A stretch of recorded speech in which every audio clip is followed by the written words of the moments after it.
चलिए दोस्तों, बात करते हैं इस एक और क्वेश्चन के बारे में। इस क्वेश्चन में एग्जामिनर ने कहा which of the following statement is true. इन दोनों स्टेटमेंट में से कौन सी ट्रू है, यानी कि लेफ्ट हैंड साइड क्या सॉल्व करने के बाद राइट हैंड साइड के बराबर आएगी। अगर आएगी तो मेरा वो ट्रू होगा, नहीं तो मेरा क्या होगा, वो रॉन्ग होगा। तो चलिए आइए देखते हैं। जब इसको देखते हैं क्वेश्चन को, तो ये तो मुझे पता ही है कि ये 11 का स्क्वायर है।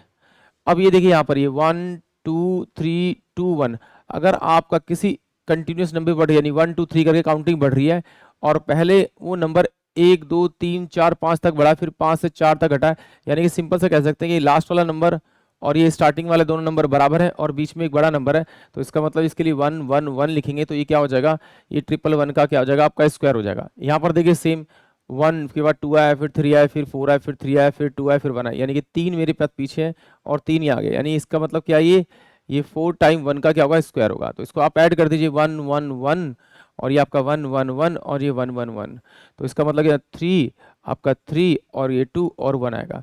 तो ये वाली वैल्यू इस वाली वैल्यू के बराबर आ रही है, यानी कि ऑप्शन जो जो स्टेटमेंट 1 है वो इसके लिए करेक्ट होगी।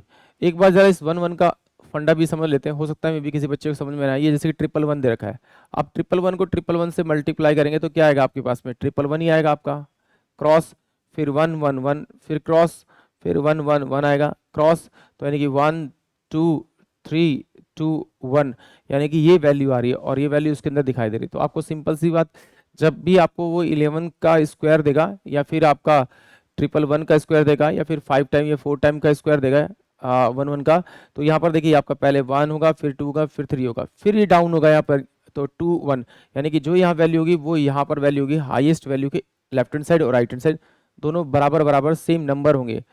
जैसे यहाँ पर देखिए, अब मुझे इसका निकालना था 1 1 1 का, मुझे निकालना था स्क्वायर निकालना था, कुछ नहीं करना आपको, इसमें 1 को एज इट इज लिखना है, इसमें अगले नंबर को जोड़ दीजिए तो कितना का 2, फिर इस 2 में अगले नंबर को जोड़ दिए 3, फिर एक घटा दीजिए आपका 2 और 1, ये इसका क्या हो जाएगा, आपका स्क्वायर हो जाएगा। यानी कि पहली वाली जो स्टेटमेंट है वो तो मेरी करेक्ट है। अब बात करते हैं इसकी, तो ये मेरे पास में 64 है, तो ये 8 इंटू में 8 होता है, तो इसे मैं लिखता हूँ 0.8। ये मेरे पास में क्या है आपका 64, तो इसको लिखता हूँ मैं 8। ये मेरे पास 36 है तो मैं लिखता हूँ आपका 6। ये मेरे पास 36 है तो इसे मैं लिखता हूँ 0.6, ये मैं लिखता हूँ।